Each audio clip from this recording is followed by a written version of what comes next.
Olá, sementes da internet! O nosso vídeo de abertura do canal vai atrás da importante pergunta: para que serve ciências? Para começarmos a entender sobre essa pergunta, deveremos voltar no tempo, lá para a Grécia Antiga. Naquele período era bastante presente a ideia de que os acontecimentos da natureza tinham origem em algum deus responsável por ele. O vento tinha um deus, o sol também tinha um deus e até mesmo a guerra também tinha um. Porém, alguns desses gregos não ficavam satisfeitos com esse tipo de explicação. Então começaram a criar uma nova forma de enxergar o mundo, onde os fenômenos naturais sempre precisam ter causas naturais. Esse tipo de pensamento foi chamado de filosofia naturalista ou naturalismo, sendo Tales de Mileto reconhecido como o pai dessa novidade. O que não era esperado era uma virada de mesa na história da humanidade, com a queda do Império Romano do Ocidente. O mundo mudou e o foco das preocupações também.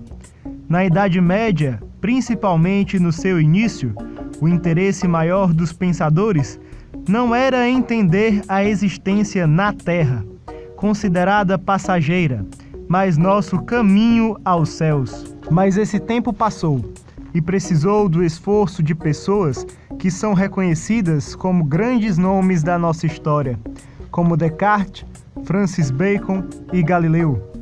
Eles desenvolveram o que chamamos de ciência moderna.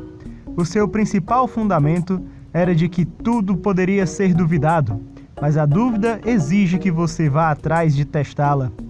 Para isso foi desenvolvido um passo a passo na ciência, que recebe o nome de método hipotético dedutivo ou método científico. Nele, primeiramente, fazemos observação de algum fenômeno que nos interessa.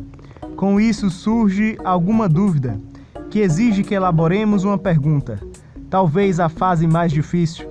Podemos dar o exemplo: será que um objeto parado a uma determinada altura, quando é solto, sempre se move ao chão?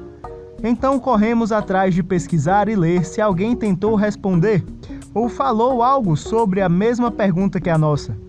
Se eu não me dou por satisfeito com o que encontrei, tento responder por mim mesmo, construindo hipóteses. Podemos dizer: sempre os objetos vão em direção ao chão, ou os objetos, quando soltos, podem ir em direção ao céu. É importante que elas possam ser colocadas à prova, que sejam falseáveis. Nada de místico ou sobrenatural pode ser usado como hipótese, pois não há como medir a ação das fadas no trajeto de uma maçã ou a influência de espíritos em seu peso. A ideia é buscar derrubar as hipóteses que construímos, sendo aquela que sobreviver a que deve ser levada em consideração. É como um lutador de UFC, que precisa vencer várias lutas para se provar como um verdadeiro campeão e mestre desse esporte. Esses testes vão nos permitir concluir qual o valor das nossas hipóteses.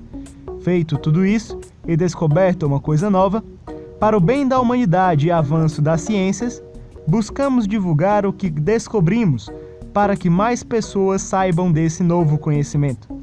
O problema é que muita gente diz: isso é só uma teoria. Não devemos cair no senso comum. Precisamos definir o que é hipótese e teoria na linguagem da ciência. A busca de uma hipótese é falar sobre um fenômeno específico, enquanto a teoria já trata de uma visão geral do funcionamento da natureza.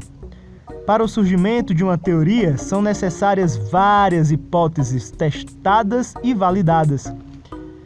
Para você que ainda está dizendo: não vi diferença na minha vida, saiba que a partir de todo o movimento que esse método causa, você pode usar o celular que está assistindo o vídeo agora, ou o computador, usando os fones de ouvido ou caixas de som para escutar e nem se lembrar de tantos outros produtos que precisam de tecnologias criadas a partir do conhecimento gerado pela ciência.